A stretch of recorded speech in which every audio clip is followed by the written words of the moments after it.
Comic conventions like Salt Lake City's FanX brings fans together to meet their favorite celebrities, artists, and each other. And the true believers love to show off their dedication through cosplay, dressing up as their favorite characters. But that fun can turn to fear in seconds when a person's boundaries are violated. It's a problem that can cause life-altering horror well past the convention. Here's one woman's tale of the dark side of cosplay.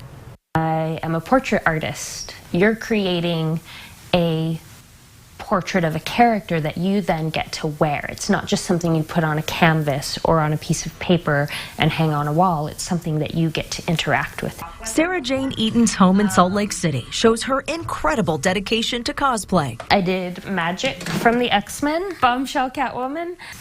I built bracers. She has bins filled with dozens of costumes and props that took countless hours of work. I probably spent about 40 hours because there was a lot of trial and error involved. But one terrifying situation almost killed her love of cosplay. There were moments where I thought to myself, if I can't enjoy any of this, why am I doing it? She felt like her passion was being ripped away. Which is really awful.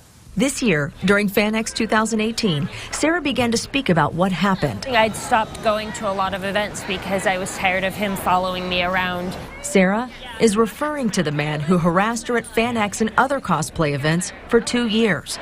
The situation came to a boiling point right here in Salt Lake City in 2016. Our security team asked them to leave us alone.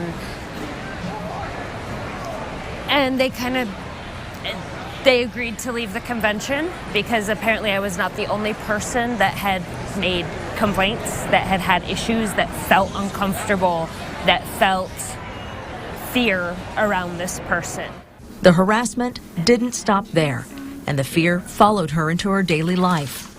And it got to the point that I had anxiety issues going to the grocery store, knowing that I might run into this person. Sarah says her friends and family did whatever they could to get him to stop the behavior. My late husband wound up having to have a sit-down talk with this individual and asked him to leave me alone. After my husband passed away, he began contacting me again. The harassment escalated once again. But it still made me sick to my stomach with why? Why are they not able to get the hint? Not even the hint, the blatant, please leave her alone. Sarah felt she had no other option but to take that man to court.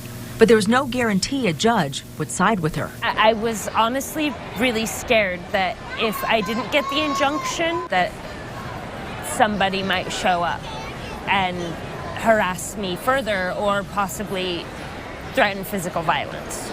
In the end, she got her injunction. I cried. I broke down crying.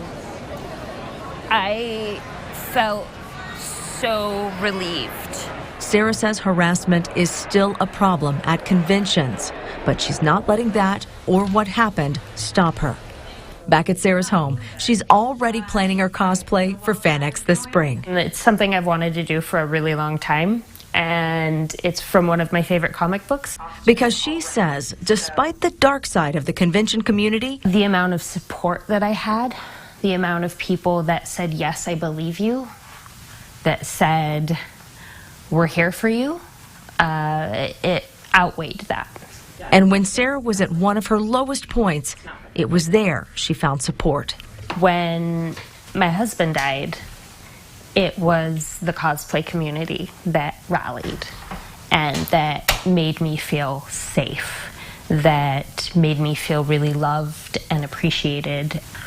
I've created a really solid group of friends, people that I depend on, that I love, that are brilliant, creative, fun people. And one of the things that we do together is cosplay. I don't want to give that up. I love that. While cases of convention harassment don't always end up in court, Sarah's story isn't unique. In a response to those concerns, FanX organizers implemented a 24-hour harassment complaint hotline for their 2018 event. They also formed an independent community council to deal with harassment claims.